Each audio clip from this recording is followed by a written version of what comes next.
वचन बल से यदि स्वयं के लिए और दूसरों के लिए हितकारी वचन बोलता है तो वो स्वयं भी बलवान बन जाता है और सामने वाला भी बलवान बन जाता है। और यदि स्व पर अहितकारी वचन बोलता है तो स्वयं भी निर्बल बन जाता है और सामने वाला भी निर्बल बन जाता है। जितने भी तरह की युद्ध हैं वे वचनों की वजह से होते हैं। बैर जो चलते हैं वचनों की वजह से चलता है। बाक कलहा, बाक कलह बोलते हैं। ये प्राय करके दूसरों के साथ तो होता ही है, निकट संबंधियों के साथ ज़्यादा होता है। बाक कलह, एक दूसरे को नोक झोंक जिसे बोलते हैं, टोका टोकी, खटर पटर। तो ये जब मानसिक चलता है तनाव तो उसे शीत युद्ध कहते हैं। मानसिक तनाव को शीत युद्ध कहते हैं और वाचनिक लड़ाई झगड़े को बाक कलह कहते हैं। बाक सिंगा, ये तो वचनों के शेर हैं। वचनों में शेर की तरह हैं, मन से या आचरण से हैं ऐसा नहीं कहा जा रहा है। मन से सियार हो सकते हैं, आचरण में सियार हो सकते हैं, लेकिन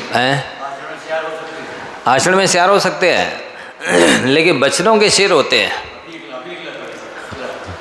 हाँ, दहाड़ते हैं सिंहों की तरह। अष्टपावट में निकला था अभी कि वो मिथ्या दृष्टि होते हैं। न्याय व्याकरण सिद्धांत साहित्य का ज्ञान है, पठन पाठन करते शिष्यों को और निश्चिंत करते, तुम चिंता नहीं करो, हमें तपस्या भी करते, आवश्यक भी पालते हैं। लेकिन जिनवाणी के प्रति श्रद्धा नहीं है, शुभे संख्यात असंख्यात अनंत भवों तक संसार में भटकते दुखी होते हैं। ऐसा शास्त्रों का कहना है।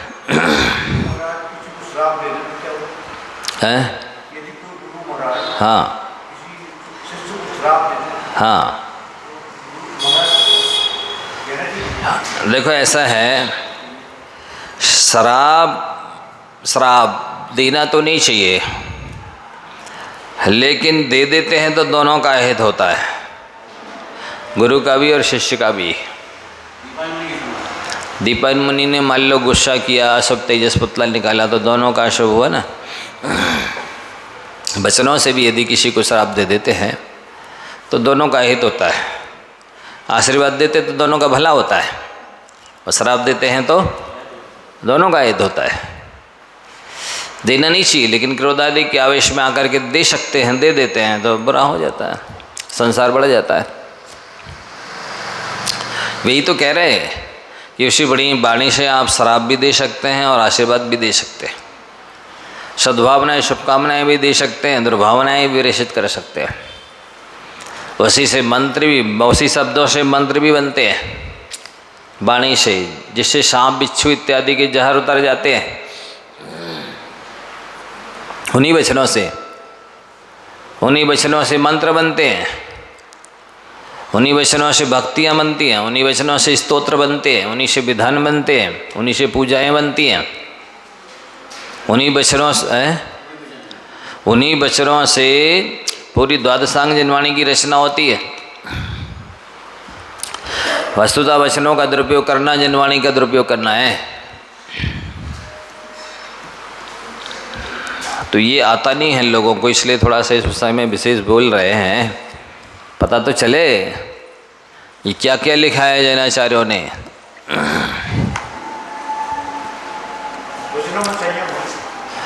वाणी संयम, वाक संयम बहुत महत्व रखता है। उससे वचन सिद्धि हो जाती है, सत्य महाव्रत पल जाता है, सत्यानुव्रत पल जाता है, भाषा समिति पल जाती है, वचन गुप्ती पल जाती है, सत्य धर्म पल जाता है, वचन सिद्धि हो जाती है, वचन वाक रिद्धि हो जाती है, वचन बल बन जाता है, वो वचन गुप्ती बन जाती है, रिद्धि सिद्धि हो जाती है। जिस भी इंद्रिय पर संयम रखोगे उसमें रिद्धि सिद्धि हो जाएगी, ऐसा है। लेकिन नहीं रखते, दुरुपयोग करने की जो आदत है, हर चीज़ का दुरुपयोग करता है व्यक्ति। मन में उल्टा सीधा सोच करके मन का दुरुपयोग करता है, वचन से उल्टा सीधा बोल करके वचन का दुरुपयोग करता है, काय से उल्टी सीधी प्रवृत्ति करके काय का दुरुपयोग करता है, धन का दुरुपयोग करता है। क्या नहीं करता ये मनुष्य? वो पानी का दुरुपयोग करे, वो अग्नि का दुरुपयोग करे, वो वनस्पति का दुरुपयोग करे, वो निर्वाण सावन का दुरुपयोग क्या नहीं करता है? ये प्राय हर चीज़ का दुरुपयोग करता है। जो अनर्थ दंड है, अपव्यय है, निष्प्रयोजन का पाप बंद है, ये विवेक ही नहीं है।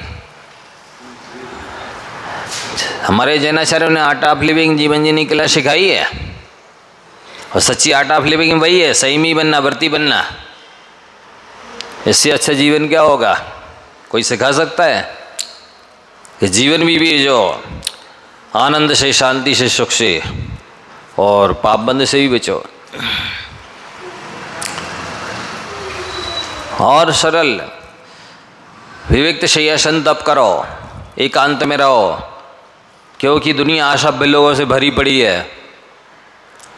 उनकी मानसिकता देखते हैं, उनके वचनों को सुनते हैं, उनके क्रियाकलाप देखते हैं तो गुस्सा आती है, आत्मोद्यान होता है, संकल्प विकल्प होते हैं। अखंड शांति चाहते हो, असीम शांति चाहते हो तो एकांत में रहो। है जरूरी नहीं है, हम कहाँ ये दीक्षा लेके एकांत में रह पा रहे हैं? ये तो बैठे आप लोगों के बीच में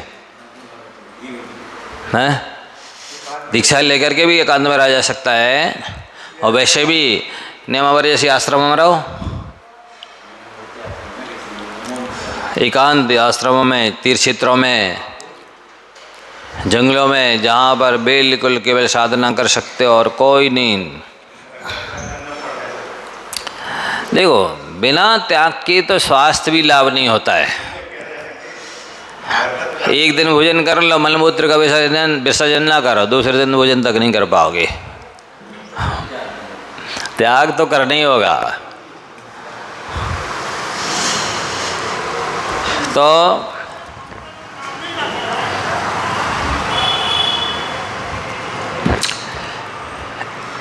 इंसान की इंसानियत उसकी वाणी से जानी जाती है।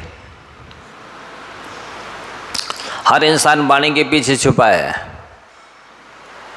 ये उसे पहचानना है तो बोल ले दो उसे, एक आध प्रश्न कर दो, बस चुप हो जाओ। और अपना सारा हिस्ट्री, अपना व्यक्तित्व उगल देगा, सब बकर देगा। व्यक्ति जहाँ से आता वहीं की बात करता है।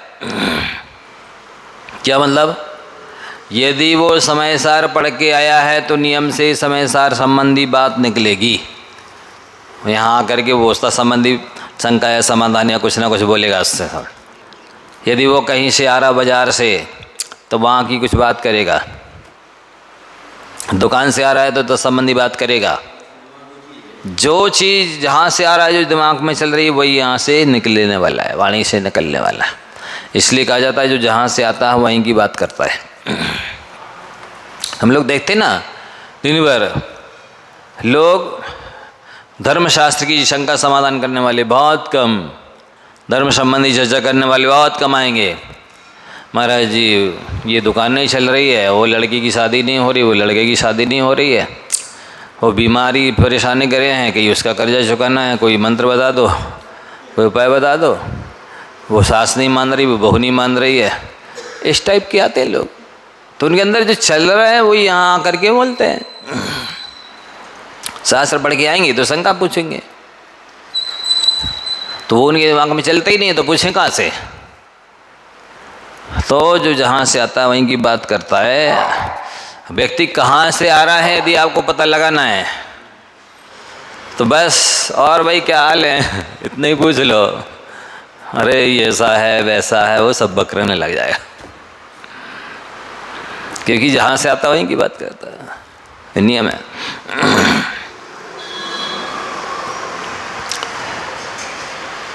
तो बहुत बड़ी बात कही है कि आप अपनी वाणी को नियंत्रण में रखिए, अन्यथा आपका सौभाग्य दुर्भाग्य में बदल सकता है। कई देख लो आप, वाणी की वजह से जेलों में बंद है हजारों लाखों हैं, बिल्कुल। और यहाँ भी मान लो जेलों में बंद नहीं है, बुराइयाँ चल रही हैं वाणी की वजह से, लड़ाइयाँ चल रही हैं, कलह क्लेश मनमुटाव अनेक तरह के भय, वो वाणी की वजह से।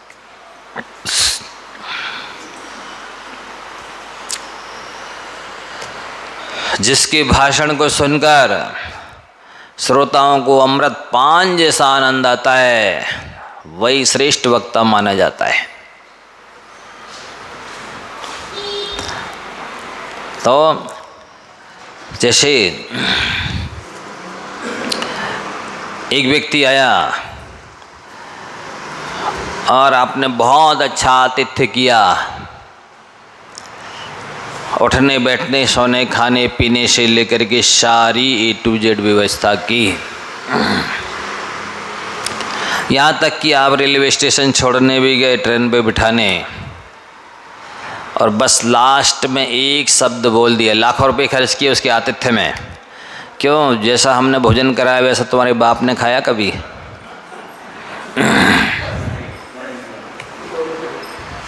हैं? लाखों रुपए खर्च किए आतिथ्य में, दिन भर लगे रहे उनकी सेवा में, एक लाइन ने क्या कर दिया बताओ? सारा गुड़ गोबर कर दिया। हाँ, ऐसी ताकत है शब्दों में। और दूसरा व्यक्ति आया, एक गिलास पानी तक नहीं पिलाया, लेकिन बस आप पधारे, हमारा सौभाग्य है, आपका दर्शन हो गया, मेरा घर पवित्र हो गया, आप इसी तरह से कृपा बनाए रखिए, कृपा दृष्टि आते रहा करें। मेरी बहुत हार्दिक इच्छा थी, आप कितने दिन में आए हैं, आपका अच्छा आतिथ्य करते, मीठा नमकीन खिलाते, लेकिन देखो मेरा कितना दुर्भाग्य है आज कि मैं आपको कुछ भी नहीं कर पाया। आप मुझे फिर से सेवा का मौका देना। बताइए क्या कहेगा? हैं? कुछ भी नहीं खिलाया पिलाया, एक गिलास पानी तक नहीं दिया। हैं? एक गिलास पानी तक नहीं कहा दिया, पर उसने ये सारी गुरु नहीं दिया गुरीरी बातें दे दी। दोबारा आएगा कि नहीं आएगा? और वो पहले वाले के जिसके साथ लाखों रुपए का खर्चा किया, आएगा दोबारा? आपकी प्रशंसा करेगा कि उन्होंने लाखों रुपए का आतिथ्य किया मेरा? है ये चीज है वाणी की ताकत है। वो अमृत भी वैसा तृप्तिकारक नहीं है जैसे मीठे वचन तृप्तिकारक है। उतनी संतुष्टि देने की क्षमता अमृत में नहीं है।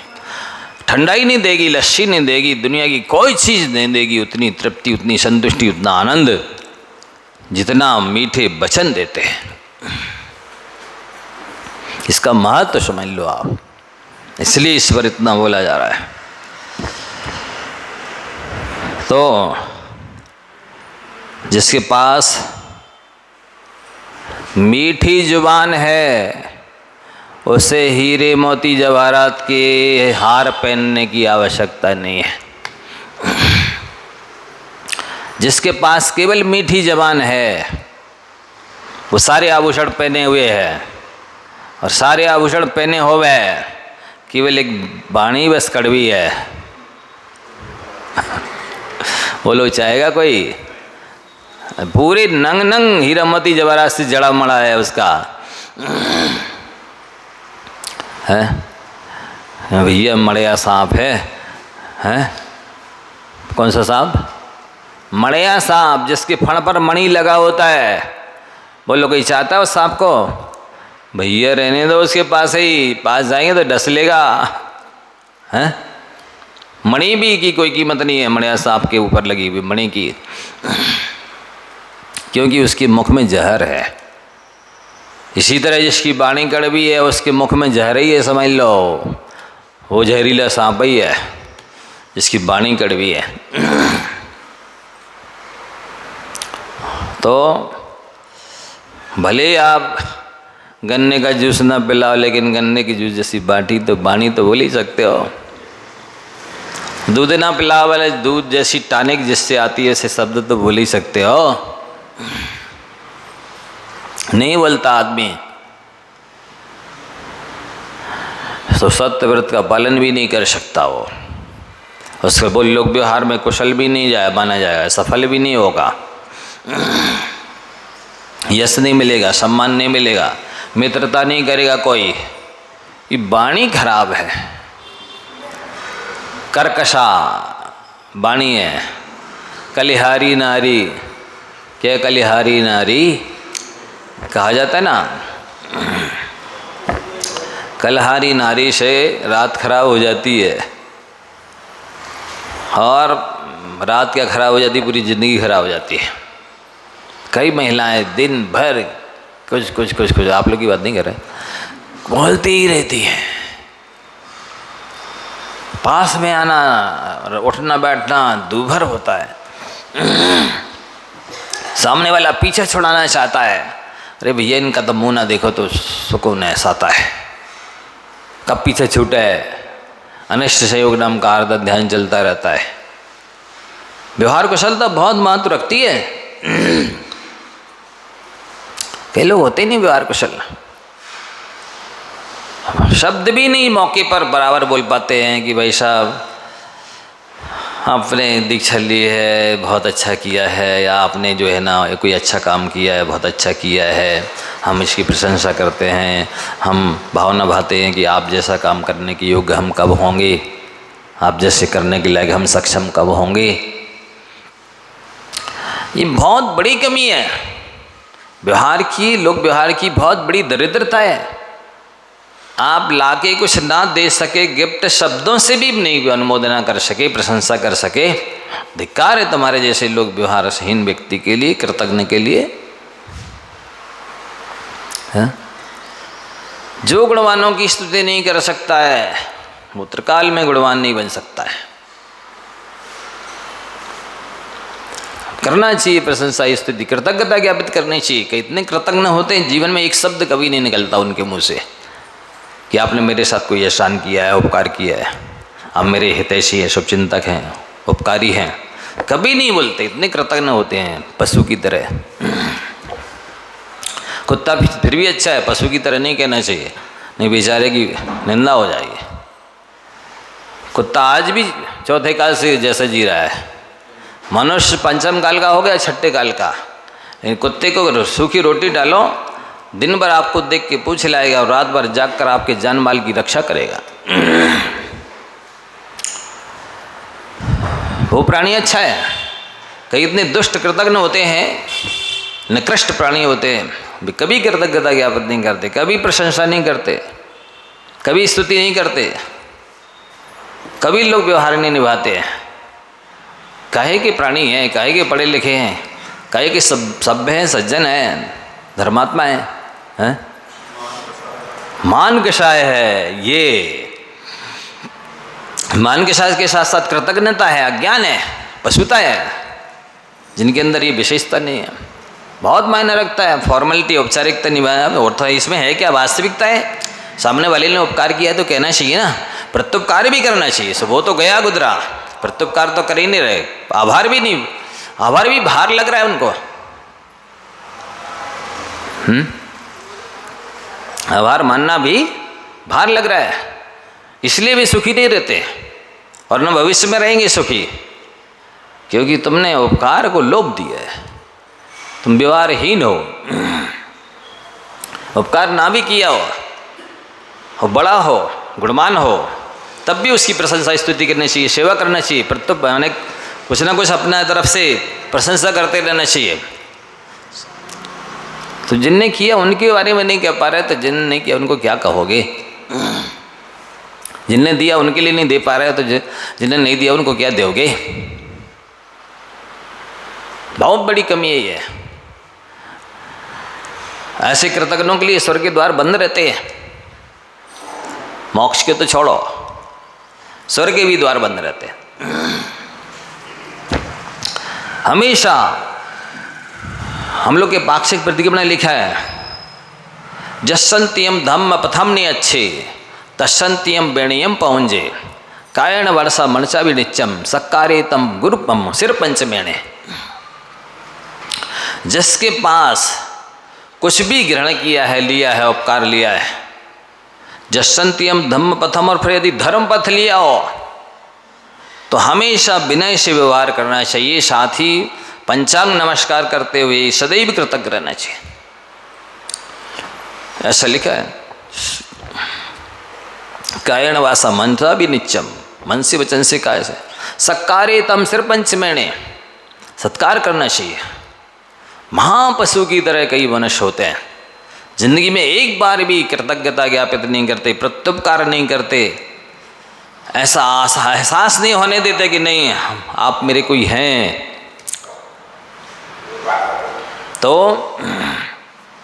आप लोगों को यदि गुणवान बनना है तो जिनके अंदर गुण हैं, अच्छाइयाँ हैं, विशेषताएं हैं, उनकी सदैव स्तुति प्रशंसा सेवा पूजा करते रहो, सहयोग करते रहो, तभी आपके अंदर अच्छाइयाँ आएंगी, गुण आएंगे, विशेषताएं आएंगी, अन्यथा त्रिकाल में नहीं आएंगे। अभी बताए ना वाणी की कितनी कीमत है। कुछ भी नहीं दिया, केवल शब्दों से ही सत्कार कर दिया, तो वो शब्दों का सत्कार बड़ा है, जबकि अपने इसने सब कुछ किया, लेकिन एक ही शब्द बोल दिया, जैसा मैंने खिलाया वैसा तुम्हारे बाप ने खाया कभी? अब बताइए। तो ऐसे शब्द तो बोल देंगे लोग, लेकिन शब्दों से भी पूजा नहीं कर सकते, निरे पशु होते हैं। कई लोग तो अपने उपकारियों के लिए बढ़ चढ़ करके और प्रत्युपकार करते, इतना कर दें कि उनको ही लगने लगे कि नहीं नहीं इनका ज़्यादा एहसान हो गया, उपकार हो गया, मेरा तो शायद कम है। ऐसा करते हैं। कई को बिल्कुल कुछ भी हो जाए, कोई अच्छे सुख दुख के दिन हो, त्यौहार हों, तब भी आके नहीं कुछ भी हिस्सा लेंगे, बढ़ चढ़ के भाग लेंगे, कुछ नहीं। माइक पे क्या बोलेंगे जब बिना माइक के नहीं बोल पा रहे, इसलिए दुखी रहते हैं। पक्का है, तुम्हारे दुष्कर्म तुम्हें दुखी करेंगे। तो जिसकी मीठी जुबान है उसको हीरे मोती जवाहरात पहनने की आवश्यकता नहीं है। जिसके जेब में पैसे ना हो उसकी ज़बान में मिठास होना चाहिए। जिसके जेब में पैसे ना हो उसकी ज़बान में यदि मिठास है तो उसको पैसों की कमी नहीं पड़ेगी। सारी व्यवस्थाएं, सारी फैसिलिटी, सारी सेवाएं, सारे मित्र भी मिल जाएंगे, बन जाएंगे तत्काल। ये अलौकिक महात्म्य है वाणी का। वाणी जबान नरम हो, मिठास हो, आत्मीयता हो, कोई दिक्कत नहीं, कहीं भी चले जाइए आप। कई लोग ये आवाज़ सुनते इतनी मीठी लगती है, कैसे बोलते ना कि काका कृष्णा पिका कृष्णा को भेदा पिक काक यो हो प्राप्ति बसंत समय काका काका पिका पिका। कौआ भी काला है और कोयल भी काली है, क्या भेद है? रंग की अपेक्षा कोई भेद नहीं है, रंग मायना नहीं रखता। लेकिन जैसी बसंत ऋतु आती है कौआ कौआ हो जाता है और कोयल। लोग स्वयं अनुभव करते हैं कि जब कोयल बोलती है तो ऐसा लगता काम छोड़ के इसकी आवाज़ सुन लें पहले, लेकिन फिर भी उसकी प्रेरणा नहीं ले पाते कि हम भी यदि कोयल जैसा बोलेंगे तो लोग काम छोड़ के हमारी भी बात सुनने लग जाएंगे। कौवा बोलता है तो ऐसा लगता है हीरा मोती जवाहरात भी हाथ में हो तो उसको उड़ाने के लिए फेंक देंगे, फिर भी शिक्षा नहीं ले पाते कि यदि हम भी कौवा की तरह बोलेंगे तो लोग हमको भी इसी तरह से फेंक देंगे। प्रेरणा नहीं ले पाते, शिक्षा नहीं ले पाते। शुद्ध व्यक्ति अवगुणों का भंडार है, लेकिन सामने वाले को गुणवान देखना चाहता है। जब आप गुणवान देखना चाहते तो बनना क्यों नहीं चाहते गुणवान? आपको गुणवान अच्छा लग रहा ना, तो आप भी गुणवान बनेंगे तभी दूसरे को अच्छे लगेंगे। ये शिक्षा प्रेरणा नहीं ले पाता है।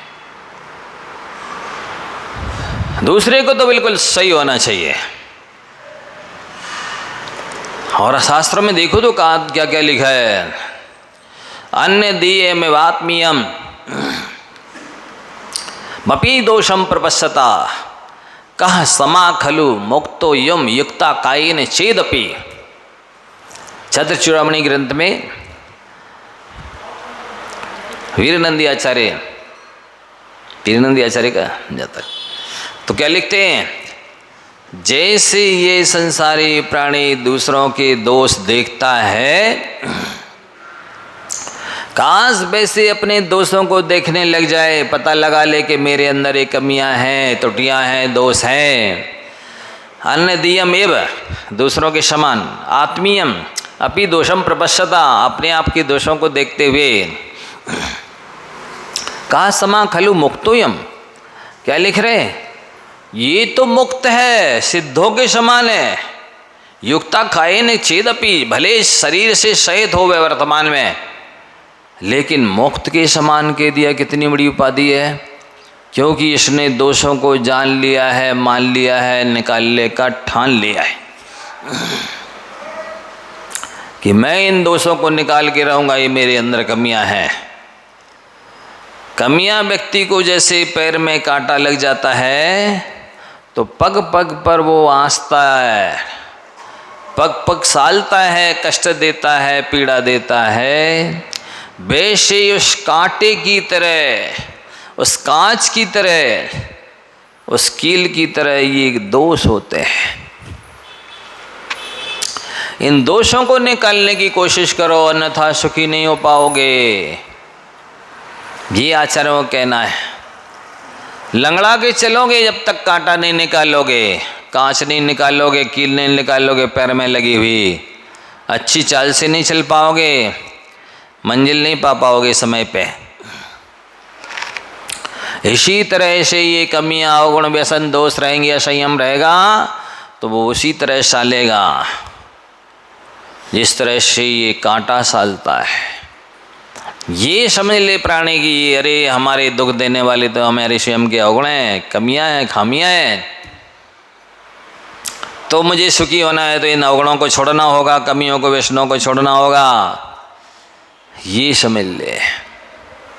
नहीं समझता है, लेकिन दूसरों के अंदर दिखने वाली कमी तो सालती है, खटकती है कि नहीं इसके अंदर ऐसे ये कमी नहीं होना चाहिए, वैसा नहीं, अवगुण नहीं होना चाहिए, लेकिन खुद के अंदर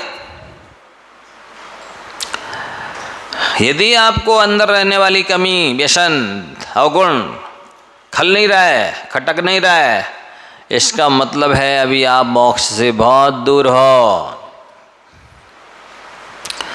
अभी मोक्ष की चर्चा मत करो। मोक्ष की चर्चा करना है तो एक एक ढूंढ ढूंढ करके, जैसे ट्यूब में से पंचर ढूंढते हो ना, ऐसे अपने पंचर के स्थानापन्न अवगुणों को ढूंढो, कमियों को खोजो। साधक क्या करते हैं, मुंद्राज क्या करते हैं, ये अवगुणों को ढूंढते हैं, निकालते हैं, तप करके, त्याग करके, अनेक तरह की व्रत नियम संयम पाल करके कमियों को निकालते, दोषों को निकालते हैं। और किस लिए ये व्रत नियम संयम बताइए? धर्म का आचरण किस लिए है? ये मूल गुण किस लिए है? वही अंदर में रहने वाले दोषों को, अवगुणों को, खामियों को, व्यसनों को, असंयम को निकालने के लिए है संयम। जिसकी जुबान मीठी है, समझ लो उसको हीरे मोती जवाहरात पहनने की जरूरत नहीं है। जिसके जेब में पैसे नहीं हैं, उसकी जबान में मिठास होनी चाहिए। तो जिसकी वाणी मीठी है, समझ लीजिए उसके पास कुछ ना होते भी वो माला माल है, बड़ा आदमी है, अरबपति खरबपति है। और जिसकी वाणी कड़वी है, अरबों खरबों की संपत्ति है, इसके बाद भी आप उसको दरिद्री समझिए, में ऐसा कहा जा रहा है। अगर आपकी आंखें अच्छी हैं तो आपको दुनिया अच्छी दिखेगी। अगर आपकी जुबान मीठी है तो दुनिया आपको चाहेगी। बहुत अच्छा। क्या कहा? अगर आपकी आंखें अच्छी हैं तो आपको दुनिया अच्छी दिखेगी, और अगर आपकी वाणी मीठी है तो आप दुनिया को अच्छी लगोगे। देखो जरा, यहाँ पैसे सोने चांदी की बात ही नहीं है, कोठी बंगला की बात ही नहीं है, फैसिलिटी की बात ही नहीं है, वस्त्राभूषण की बात ही नहीं है। सारा ड्रामा वाणी पे चल रहा है, टिका है, खिल रहा है। ये रंगमंच हाँ पूरा का पूरा वाणी से चल रहा है। वाणी सबसे बड़ा आभूषण है, वही वस्त्राभूषण है, वही श्रृंगार है। अच्छी वाणी से बढ़कर कोई श्रृंगार नहीं है, सादगी से बढ़कर कोई श्रृंगार नहीं है, और विनम्रता से बढ़कर कोई व्यवहार नहीं है। याद हो गया? विनम्रता से बढ़कर कोई व्यवहार नहीं है, और सादगी से बढ़कर कोई श्रृंगार नहीं है। लोग श्रृंगार करके आएंगे, अपना भोलापन दिखाते हैं, अपनी वासना का प्रदर्शन करते हैं, वस्तुतः ये श्रृंगार नहीं है। श्रृंगार तो ये है, मीठी वाणी होना, आँखों में आत्मीयता होना, हृदय में दया होना, वाणी में मिठास होना, ये श्रृंगार है, ये आभूषण है। ये जिसके पास है वो पूजता है, पूजता। आप सब पहन के आ जाओ वस्त्राभूषण, एक ही शब्द बोल के देखो फिर क्या होता है। अंधों के अंधे होते हैं। महाभारत हो गया था, द्रौपदी ने इतनी बोल दिया था, अंधों के अंधे होते हैं। महाभारत हो गया, कुरुक्षेत्र बन गया, आपका घर भी कुरुक्षेत्र ही बनेगा। बोलो करवी वाणी। तो अगर आपकी आंखें अच्छी हैं तो आपको दुनिया अच्छी दिखेगी, और अगर आपकी वाणी अच्छी है तो आप दुनिया को अच्छे लगोगे। इसलिए वो दुनिया के वस्त्राभूषणों के पीछे मत पड़ो। ये वस्त्राभूषण महंगी नहीं है, ये वस्त्राभूषण मैले नहीं होते, ये वस्त्राभूषण चोर नहीं चुराते हैं। इन वस्त्राभूषणों में पंचम काल बाधक नहीं है, गृहस्थी बाधक नहीं है, गरीबी बाधक नहीं है, बिना पढ़ा लिखा होना बाधक नहीं है, स्त्री पर्याय बाधक नहीं है। इसके लिए विवेक की आवश्यकता है। पक्का है? जिस रूप में आप वाणी का प्रयोग करेंगे आपको रंगमंच वैसा तैयार मिलेगा। कौन सा ड्रामा देखना है आपको, अपनी वाणी का वैसा प्रयोग कर दो, ड्रामा नाटक चालू, देखने के लिए तैयार रहिए। बिल्कुल पक्का है। जैसे बाजार में कहते हैं ना, पैसा देख पैसा फेंक तमाशा देख, इसी तरह आप अपनी वाणी को फेंको और तमाशा देखो। बिल्कुल पक्का है। कहाँ जा रहे? वो ड्रामा देखने जा रहा है, बाजार घूमने जा रहा है। कौन सा चैनल लगा रहे? टीवी में, मोबाइल में, ये आपका सारा चैनल वाणी से लगता है यहाँ जीवन में, पूरी जीवनी में, पूरे रिश्तेदारी में, कुटुंब में, समाज में,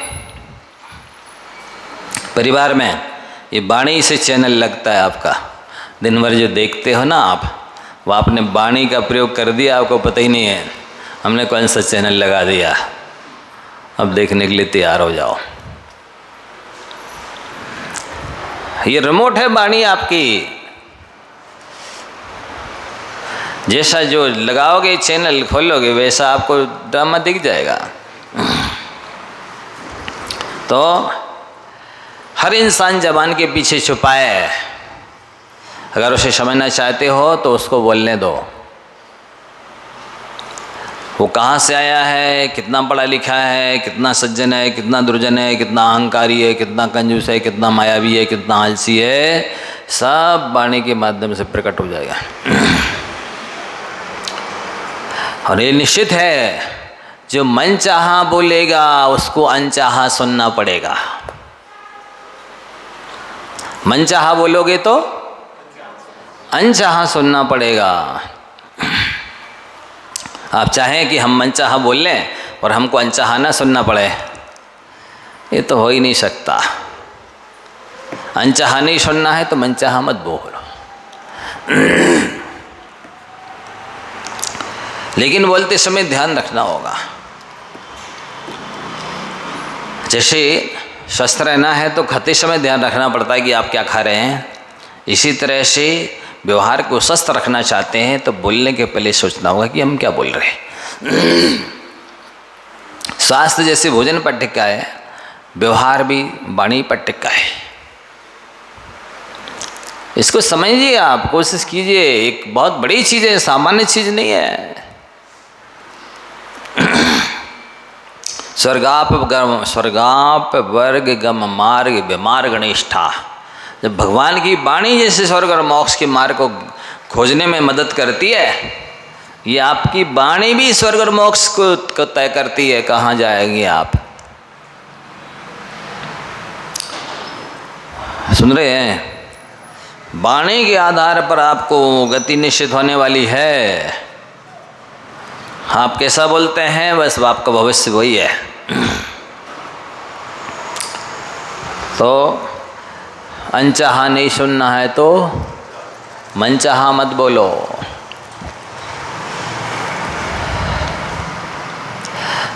आदमी जन्म के 2 वर्ष बाद बोलना सीख जाता है, पर क्या बोलना चाहिए इसको सीखने के लिए जीवन लग जाता है। बोलना तो 2 वर्ष में सीख जाता है, पर कब कहाँ क्या बोलना है ये जीवन बीत जाने पर भी नहीं सीख पाता है। बहुत महत्वपूर्ण है। यदि आप शालीनता से बात करेंगे तो इज्जत तो मुफ्त में मिलेगी, और शालीनता खोएंगे तो आप जब कभी किसी की दिल लगी कर रहे होते हैं ना, मतलब ये है कि आप अपना स्तर गिरा रहे होते हैं।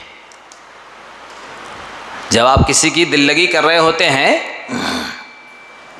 मजाक कर रहे होते हैं, हंसी उड़ा रहे होते हैं, तो आप अपना स्तर डाउन कर रहे होते हैं। आप अपनी कद्र कम कर रहे होते हैं। आप अपना व्यक्तित्व बैठते समय थोड़ा देख लिया करें, पीछे भी कोई बैठा है।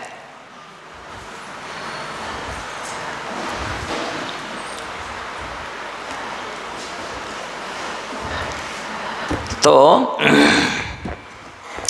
ये बहुत मायना रखता है व्यवहार कुशलता।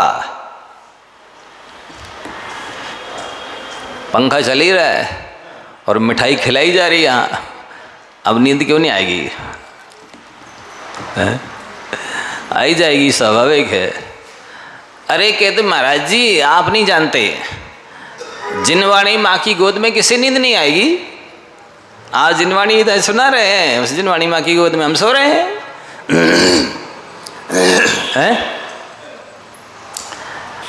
बोलते महाराज जी जब हमारी पत्नी हमको सुनाती है तो हमारी नींद और भूख भाग जाती है, और आप जब सुनाते तो हमको भूख सी क्यों लगाती है और नींद आ जाती है?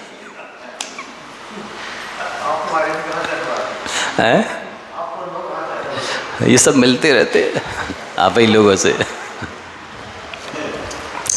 पत्नी जब सुनाती है तो नींद भग जाती है और भूख भग जाती है, और आप जब प्रवचन सुनाते हैं तो नींद भी आती है और भूख भी लगाती है। तो ऐसा है, जिनवाड़ी माँ की गोद में नींद आ ही जाती है। इसलिए यदि शालीनता से बात करोगे तो इज्जत तो मुफ्त में मिलेगी। इज्जत पाने के लिए अलग से और कोई खर्च नहीं करना पड़ेगा। लेकिन जैसे ही शालीनता खोगे कि आपकी व्यक्तित्व में मलिनता आ जाएगी। शालीनता खोगे तो आपकी व्यक्तित्व में मलिनता आ जाएगी। इसलिए कभी भी किसी की हंसी नहीं उड़ाना, दिल लगी नहीं उड़ाना।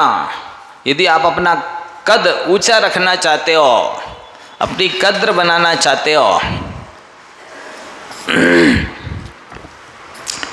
ये व्यक्ति सोचते ही नहीं कि हम सामने वाले की हंसी उड़ा रहे हैं तो हम अपना कद छोटा कर रहे हैं, अपना स्तर छोटा कर रहे हैं, गिरा रहे हैं।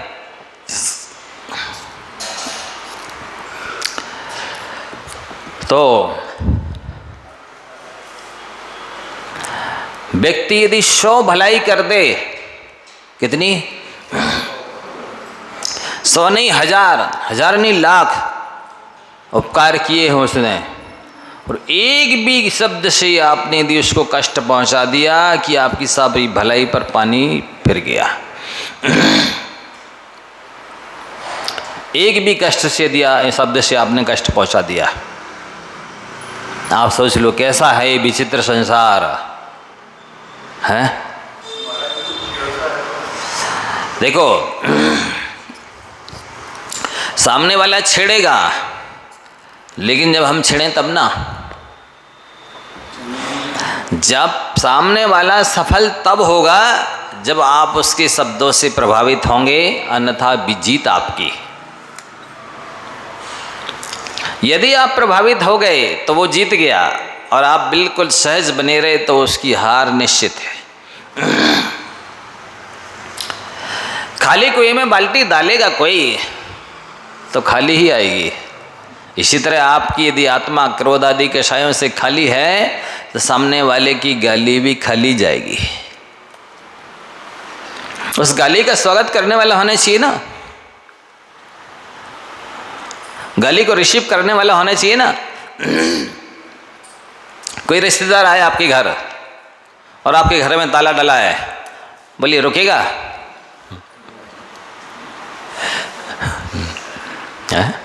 आ गया समझ में? हाँ, ताला बंद रखिए। तो ये है, यदि सामने वाला गाली दे और आप श्रोता बन जाएं, बोलिए कितनी देर बोलेगा? आप सुन रहे हैं शांति से, हम कितनी देर बोलेंगे बताओ? ज़्यादा से ज़्यादा 1 घंटे है।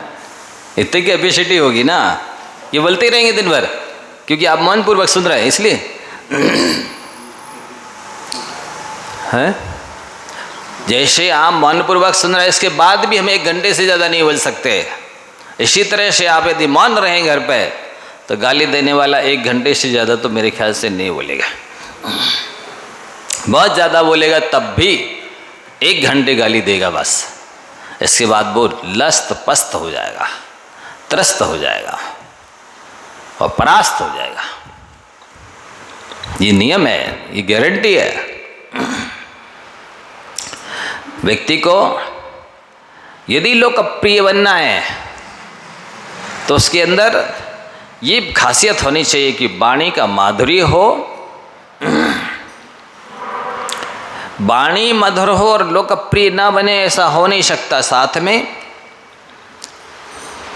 वाणी में बाकी में जादू तो है ही, वाणी में जादू तो है ही। वाणी व्यक्ति को हंसा भी सकती है और रुला भी सकती है।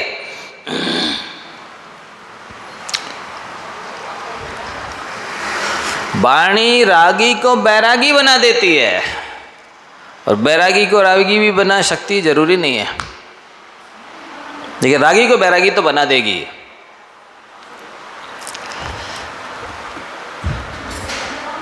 वाणी कर्मबंद भी करा देती है तो वाणी कर्मबंद से छुड़ा भी देती है। वाणी यदि संसार भ्रमण का कारण है तो वाणी मुक्ति का भी कारण है। साधक की वाणी मृदु, गंभीर और मधुर होना चाहिए। देखो, वाणी की ताकत कि पिटारे में रखा सांप भी नाचने को उत्सुक होता है। बीन सुन करके सांप भी नाचने लग जाता है, काल कराल। और वाणी यदि कड़वी होवे, देखो, लेकिन प्रसंग समझना होगा आपको। एक बार राधा को कृष्ण की मुरली सुननी थी, तो उन्होंने क्या किया, गरना गला होता आपका, उन्होंने पहले कहा कि आप कुछ सुनाइए। ठीक है, श्री कृष्ण जी सुनाने लगे, तो थोड़ा और सुनना था, तो बोल दिया, गरना गला होता आपका, क्या करता है टुकड़ा बांस का? क्या गरना होता गला आपका, क्या करता है टुकड़ा बांस का?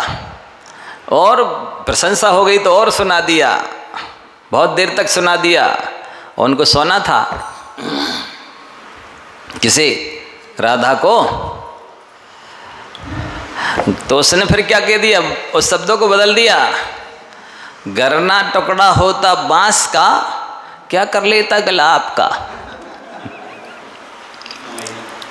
हैं? लो ठीक है, तुझे रखी बांसुरी, तो यही तो चाहते थे, अब हमको सुना है। तो ये वाणी में जादू है। यदि आपको किसी का एहसान लेना, उपकार लेना है, सहयोग लेना है, तो आप धन्यवाद देना कभी मत भूलिए।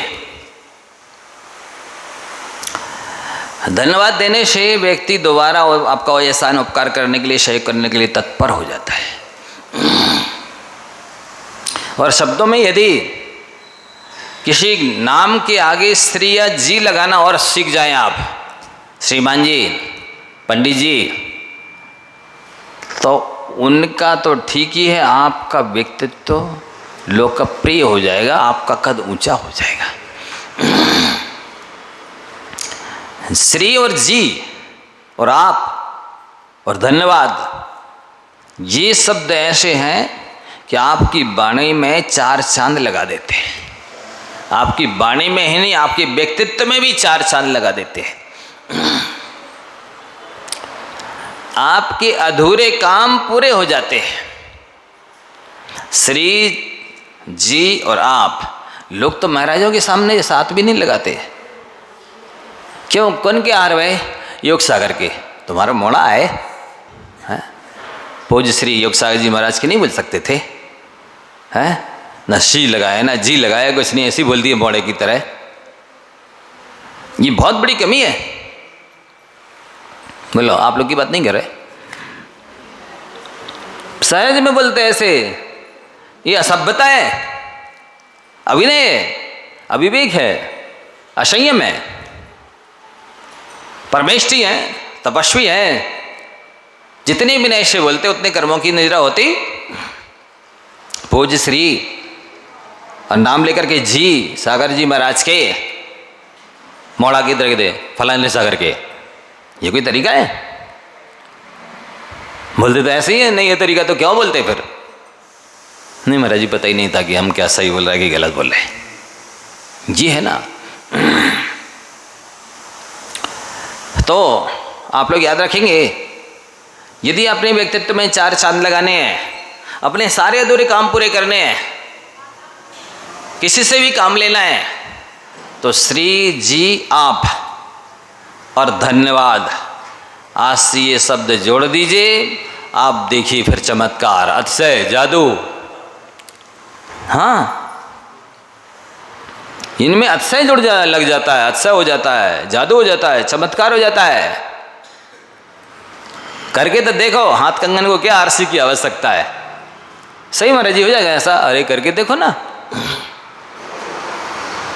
बहुत मायने रखता है। हर व्यक्ति को सारी दुनिया में इतनी सारी चीजें हैं, लेकिन उन सारी दुनिया की चीजों में सबसे प्रिय अपना नाम लगता है। बोला अशोक जी, है मजा आ गया। नाम ले दो फिर तो गदगद हो जाता है। ऐसा है, इसमें तुरंत अटैचमेंट होता है, जुड़ाव होता है। नाम लेते ही व्यक्ति ऐसा लगता अपना है ये, सोते से जाग जाता, नींद सी भग जाती है, ये है। और यहां तक लिखा है शास्त्रों में कि यदि व्यक्ति मर रहा हो, कई दिन से संलेखना चल रही हो, खाना पीना छोड़ दिया हो और नमोकार मंत्र पढ़ने की तो छोड़ो, अरहंत सिद्ध क्या ओम भी सुनने की शक्ति न बची हो, तब भी व्यक्ति अपनी प्रशंसा सुन सकता है। उस समय भी अपनी प्रशंसा सुनने की क्षमता रहती है। इसलिए प्रशंसा करना सीख जाओ, जवाणी की ज्ञान थे।